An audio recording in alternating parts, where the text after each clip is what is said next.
Another miserable day for Donald Trump in the polls, for his mental condition, for his failing media company. So Donald Trump goes to North Carolina. He speaks in Asheville in one of the smallest auditoriums that there is. Less than 2,500 people could even fit in the auditorium, where Donald Trump just had his mental breakdown, as I like to call it, a involuntary psychiatric session that we all have to be exposed to. But I watched those speeches, so you don't have to watch the full things. But of course, when Donald Trump arrives in North Carolina and speaks before that teeny tiny crowd, Donald Trump departs from his airplane and he does his normal waving to nobody so that later his campaign can edit in a crowd to act like there are people greeting him. Watch this, play the clip.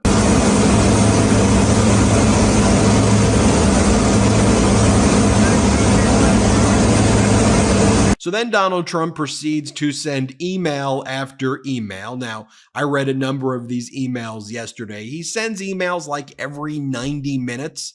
And he does this like weird love bombing where he sends love letters to his supporters.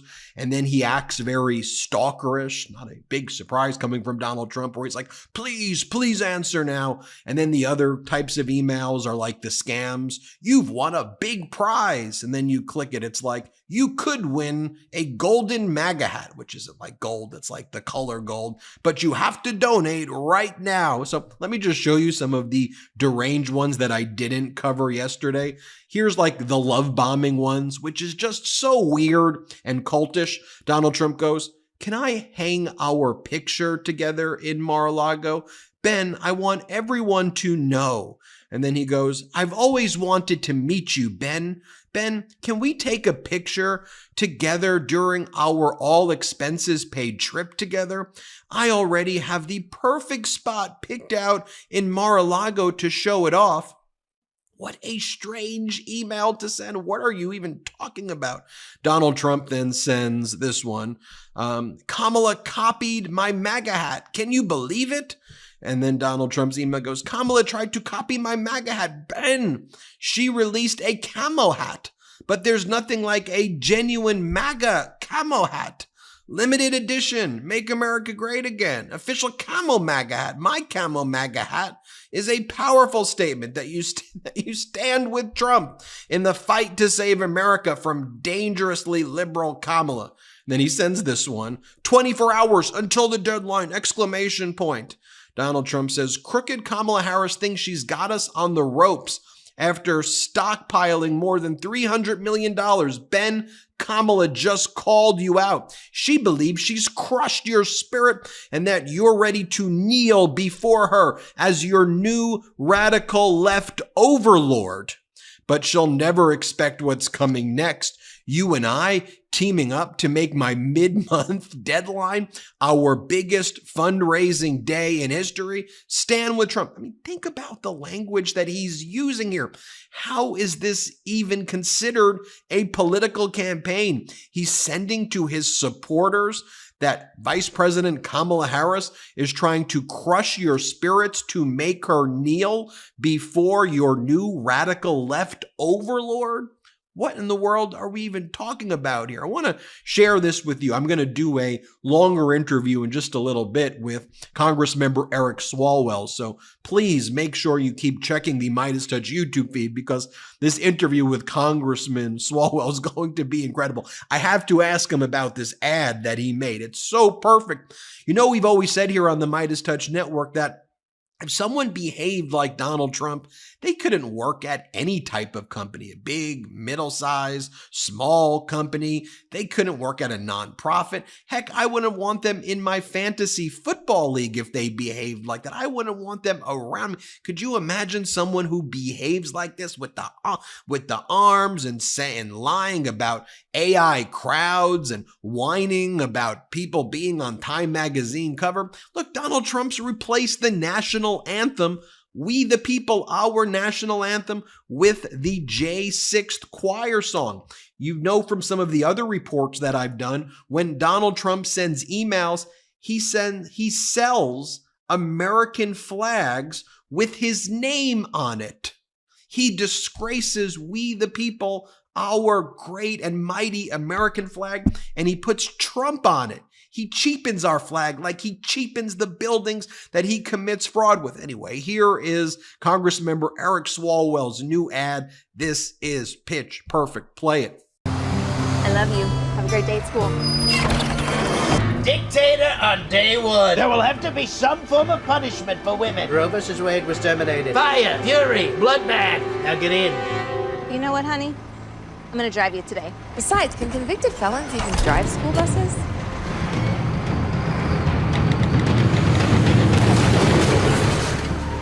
If you wouldn't trust him with your kid, why would you trust him with your country? So we got to check in with our buddy, J.D. Vance. Look, there's mixed reaction. Some people say, Ben, when you call him Shady Vance, I cringe. People say that's cringy. It's a cringy nickname. Other people like the nickname, so we'll just call him J.D. Vance for now. But he makes me cringe, and I hope he makes you cringe too. Did you see the appearance he made on Laura Ingraham last night, where he had the audacity to say that it is not normal? This is from J.D. Vance. He says it's not normal for women to be concerned about their reproductive rights. He says normal women are focused on other things. Here's what J.D. Vance said on Laura Ingraham. Play this clip.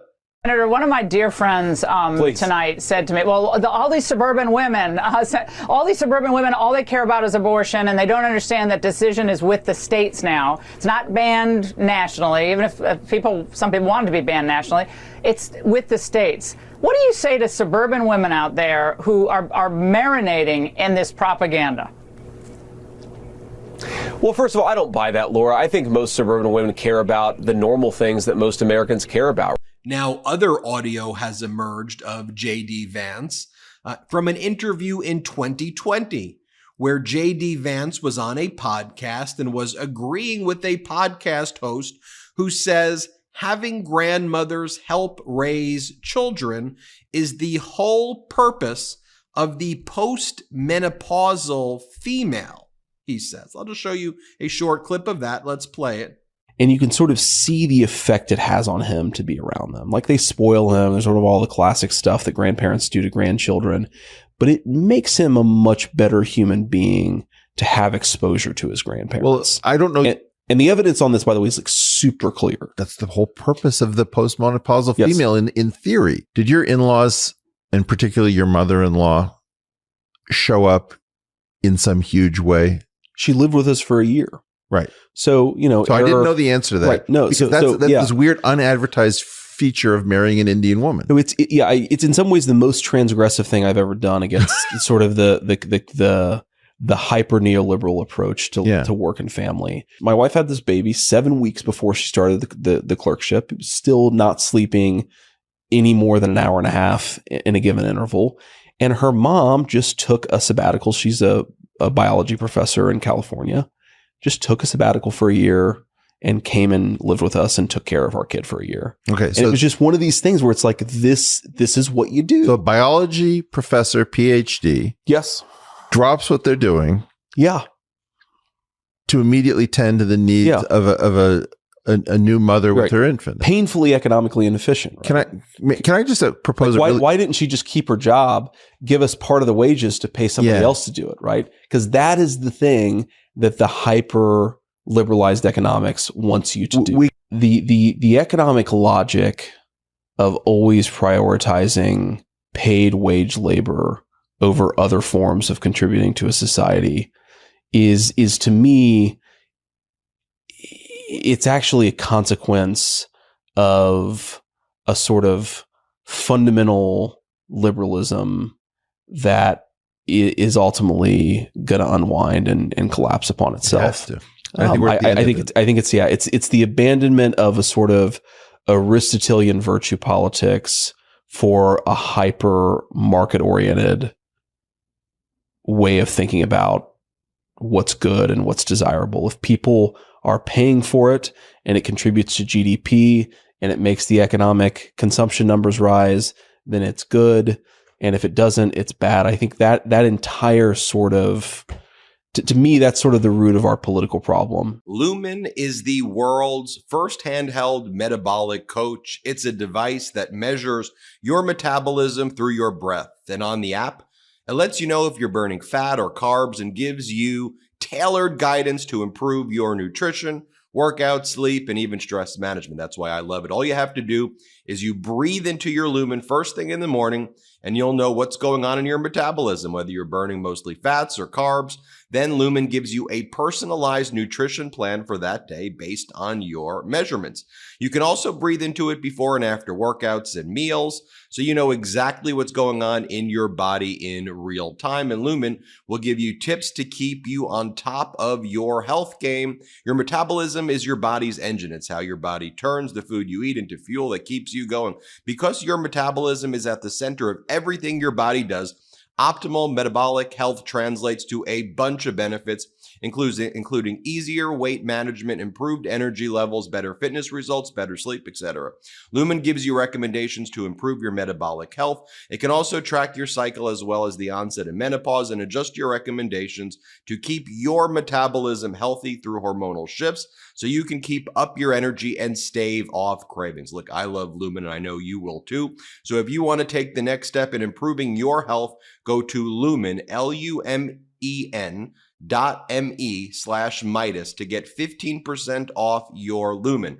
That is lumen.me/Meidas for 15% off your purchase. One more time, go to lumen.me/Meidas, lumen.me/Meidas, and get 15% off your purchase. Thank you, Lumen, for sponsoring this episode. You know, as a great pollster, Lakshya Jain says, he goes, "This man, J.D. Vance, is a generational talent. He manages to take the most basic concepts. Grandparents helping to raise children can be a really nice thing, and he 4chans it up," means he turns it into the strangest, weirdest thing in the world and makes it the weirdest way possible. That's J.D. Vance for you. By the way, when J.D. Vance spoke in Michigan yesterday, he had a crowd of about a dozen or so people. You can kind of see the crowd there. And J.D. Vance believes that the average price of an automobile in the United States of America is $50,000 per year. Well, J.D. Vance, most Americans, I guess, aren't buying Lamborghinis the way you do, or I don't know, J.D. Vance, I'm sure you and Donald Trump also know the average price of a Jeffrey Epstein private jet that's on the market in the Epstein estate sale that Epstein would traffic women in, because apparently you and Donald Trump are now out there in Epstein's plane that he used to traffic women. You wrapped it in Trump 2024, but that's who you guys are. Here's J.D. Vance in Michigan. Play the clip. Thanks to Kamala Harris' spending policies, the average new car costs nearly $50,000 a year. Wow, big crowd, J.D. Vance. We could talk about the Quinnipiac poll in Pennsylvania that has Donald Trump up by 3. We could talk about the new Equus poll that shows Latino voters now support Vice President Kamala Harris by +19 over Donald Trump. That's up from +5 that President Biden had. We can talk about how Donald Trump's favorite betting site, the Poly Market site, now has Vice President Kamala Harris with her largest lead yet, 53% to 45%.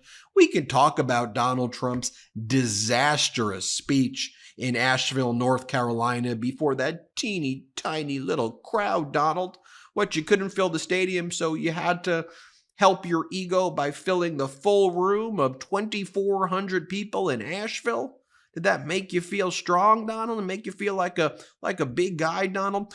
Here's Donald Trump.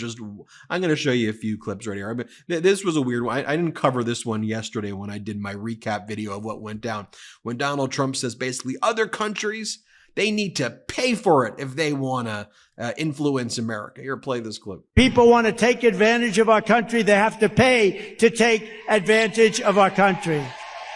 I'll just show you some of the other ones. Here is Donald Trump whining about Vice President Kamala Harris on the front cover of Time magazine. Play this clip.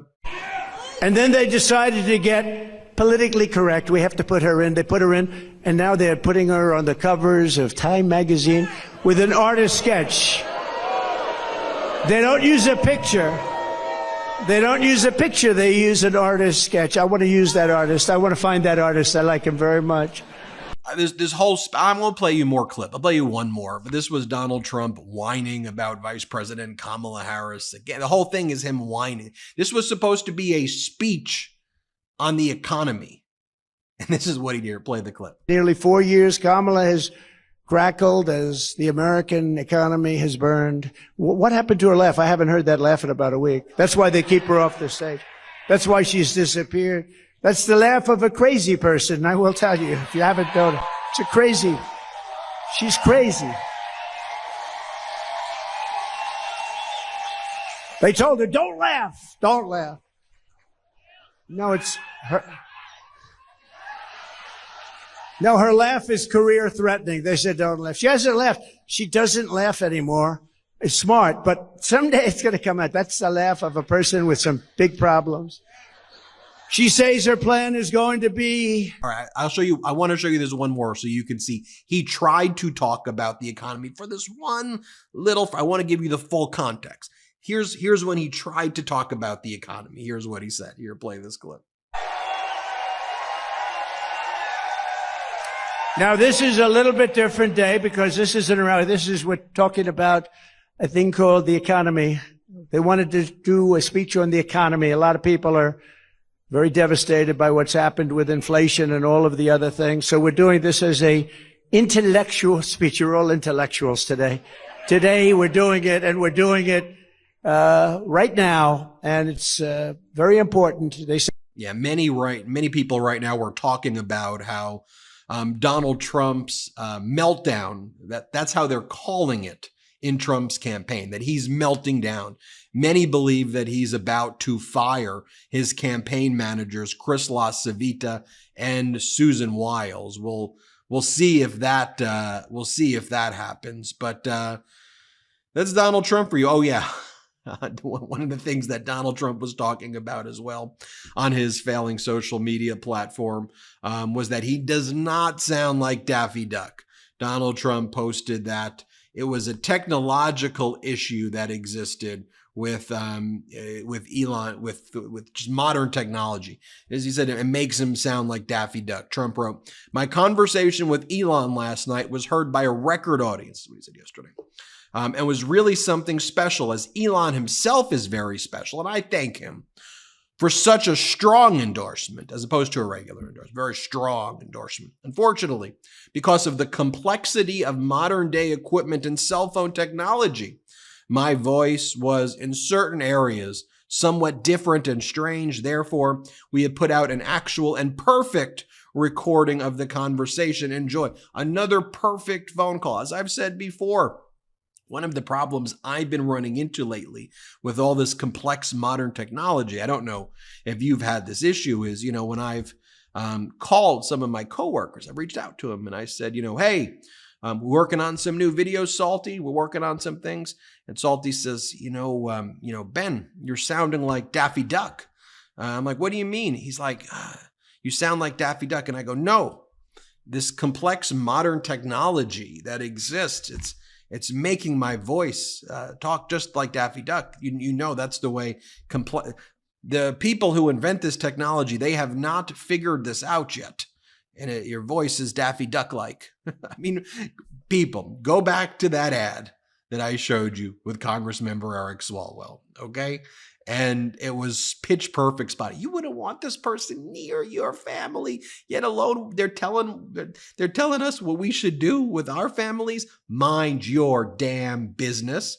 Stay away from our flag. Stay away from our Constitution. Stay away from our families, MAGA. Have you seen the new Meidas shirts? The Mind Your Own Damn Business shirts at store.MeidasTouch.com. We have some great Kamala gear there as well. Check it out, store.MeidasTouch.com. 100% union made, 100% made in the U.S. You're going to love that gear. It's selling out like crazy. Hit subscribe. Let's get to 3 million subscribers together. Thanks for watching. Love this video? Make sure you stay up to date on the latest breaking news and all things